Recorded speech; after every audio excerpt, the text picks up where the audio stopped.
Hey guys, welcome to Stories to the Nation, and we've got something super special for you guys today. A Winnie the Pooh sleep story from therapeutic storyteller Dan Jones. Now listen, if you guys want to hear more stories like this, let me know in the comments. Alright, time to get cozy, close those eyes, and let the story carry you away. Later guys.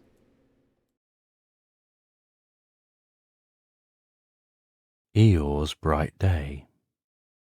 On an early summer morning, as the sun was just beginning to rise over the 100-acre woods, our dear old friend Eeyore was stirring.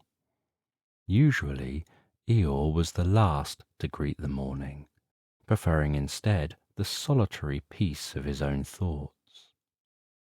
But on this particular morning, something rather unusual occurred.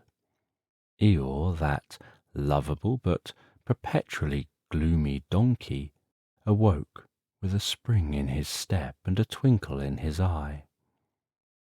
He stretched out his long, grey ears, stood up on his sturdy little legs, and said aloud to no one in particular, "What a splendid morning this is!" And with that, he set off for a gentle stroll through the woods, his tail swishing from side to side in a most un-Eeyore-like fashion. As he moved, he hummed a small tune, one that the birds seemed to pick up and carry along the morning breeze.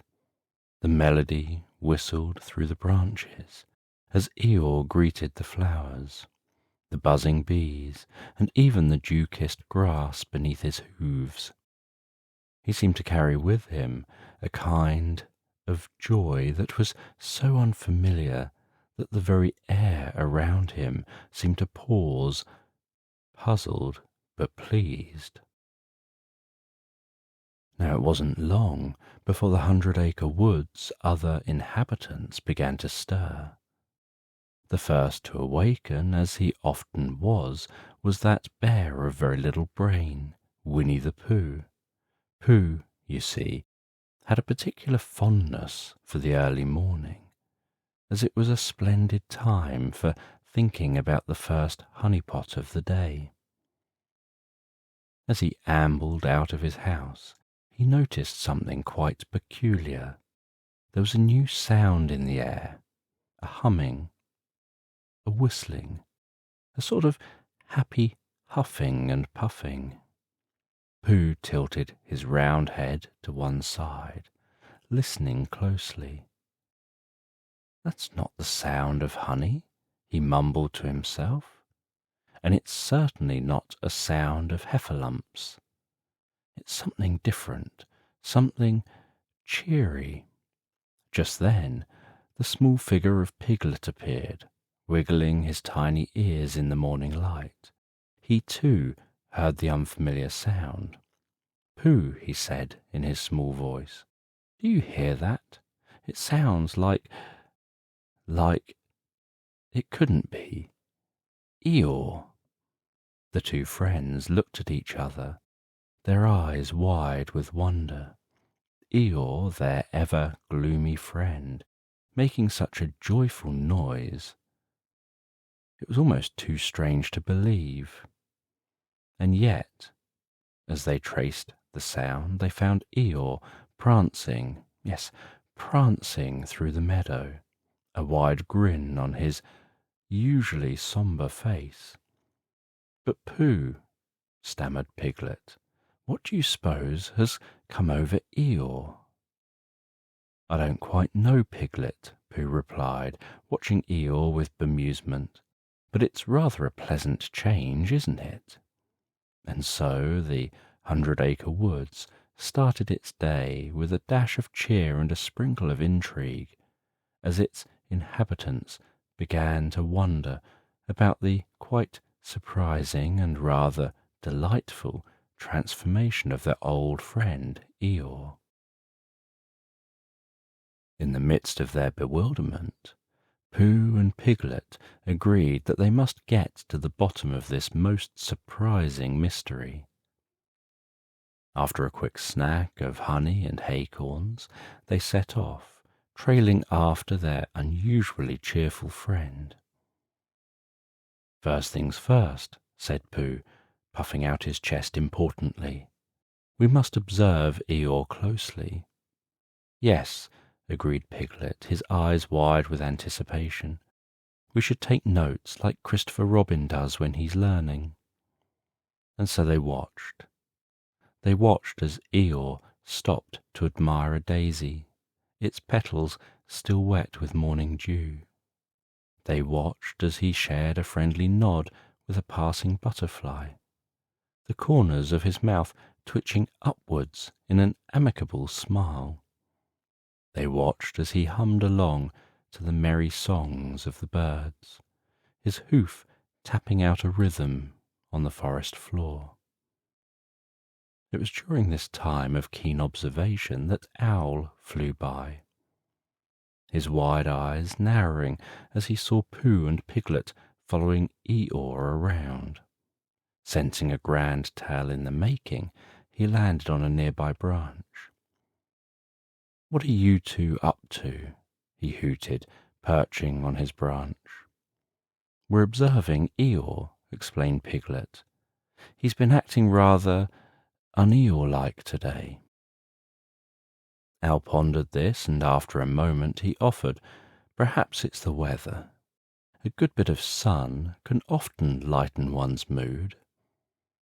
"But Eeyore has seen many sunny days before," countered Pooh, "and he's never quite been this cheerful." "You're right, Pooh," Owl admitted. "This requires more investigation." Just then, Rabbit, Kanga, and little Roo hopped over, attracted by the commotion. When they were filled in on the mystery, they too agreed to help solve it. They each had their theories. Rabbit thought it was something he ate. Kanga suggested it might be the freshness of the summer air, and Roo, being the smallest, said he was simply happy because it was a fun day. And so the observing continued. They watched Eeyore from morning till noon, hiding behind trees and bushes, noting down every cheerful movement and every happy hum. Eeyore, for his part, was so engrossed in his own joy that he paid them no mind, even as they followed him about, scribbling notes and whispering to each other. As the day went on, they began to see that Eeyore was not only cheerful, but also more attentive to the world around him. He would stop to appreciate a patch of soft moss or a gently rustling leaf. He would watch with fascination as a caterpillar made its slow way across a twig, or as a spider wove its intricate web. "That's it," whispered Pooh, eyes shining with revelation. "He's seeing the beauty in the small things." And indeed, it seemed Eeyore was finding joy in the simplest of delights. He was discovering the magic of the 100-acre woods in every petal and every pebble, in every sunbeam and every shade, in the rustle of the leaves and the hush of the breeze. And as the 100-acre woods watched one of their own rediscover the world around them, they felt a twinge of joy too.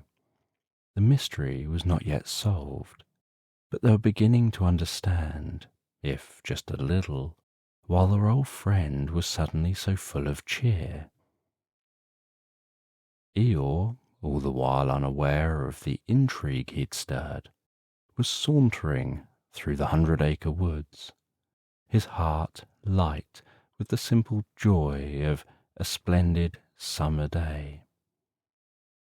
As he made his way to the open meadow, he came across a honey bee. Now bees and Eeyore did not usually have much in common. You see, the bee was all about making honey, and Eeyore, well, he was usually more about thistles. But today was different. Today was a day for new things, and so Eeyore decided it was a day for making a new friend. "Hello, Bee," Eeyore greeted, trying to put a little more buzz in his voice.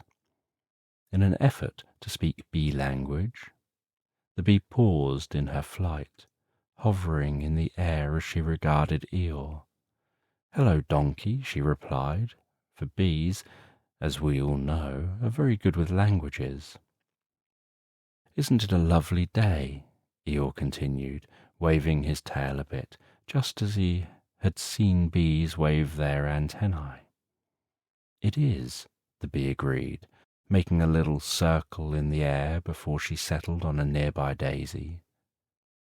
They exchanged pleasantries, talking about the weather, the flowers, and the delights of summer.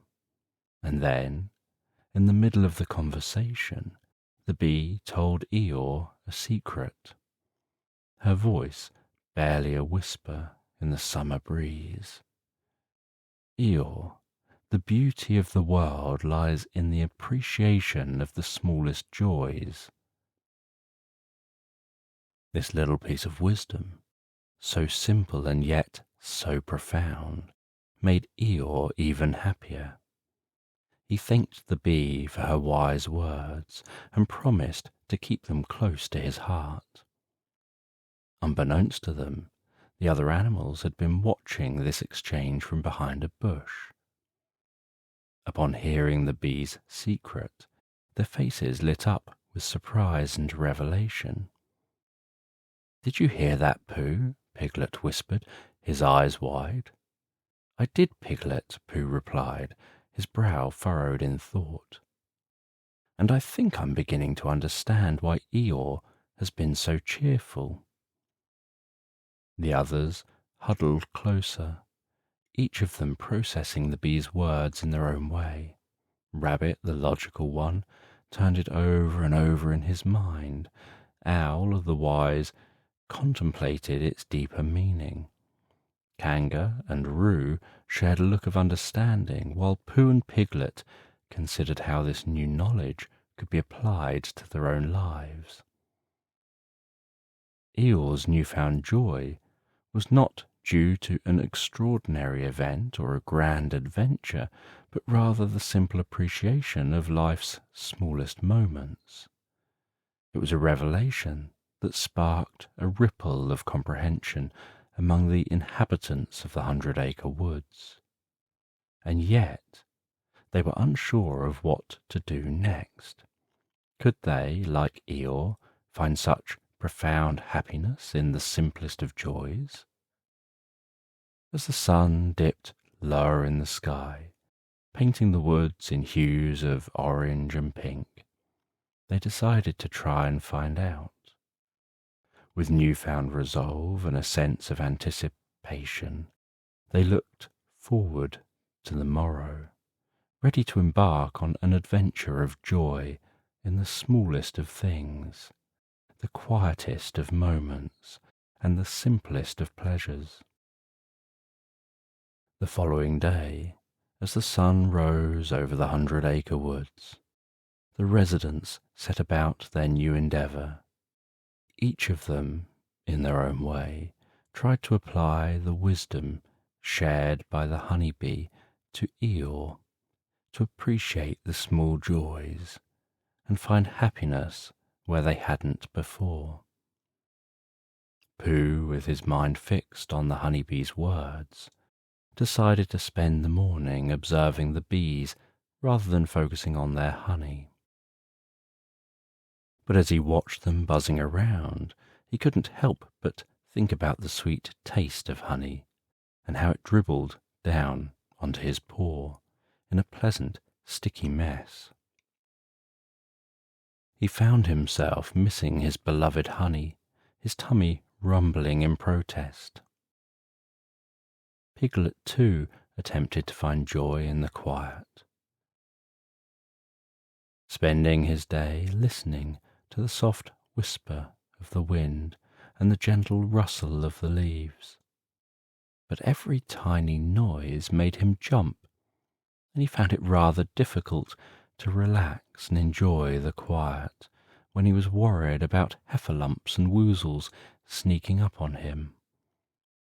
Rabbit and Owl had their struggles too. Rabbit was so focused on keeping everything organized that he found it hard to pause and appreciate the beauty of a dew-dropped clover. Owl, meanwhile, was so used to dispensing wisdom that he found it challenging to simply listen to the hoots and tweets of the other birds without offering advice or insight. Even Kanga and Roo, who were generally adept at finding joy in simple things, found it a little tricky to shift their perspective. Kanga was so used to caring for Roo that she barely noticed the way the sun sparkled on the stream, and Roo, ever the adventurer, found it hard to appreciate the joy of a simple, quiet day without some sort of exploration or discovery. But as the day wore on, amidst their struggles and attempts, each of them began to discover new and unexpected sources of joy. Pooh, in his quest to appreciate bees, found that watching them work was almost as satisfying as eating honey. Almost. Piglet, despite his jitters, discovered that the gentle hum of the forest was rather comforting once he let himself relax. Rabbit found that the sun made rather beautiful patterns on his meticulously arranged vegetables, and Owl, to his surprise, enjoyed the symphony of the forest when he let it play without interruption. Kanga noticed the smile on Roo's face as he discovered a new type of bug, and Roo, in the quiet of the day, found a peaceful spot that was perfect for thinking.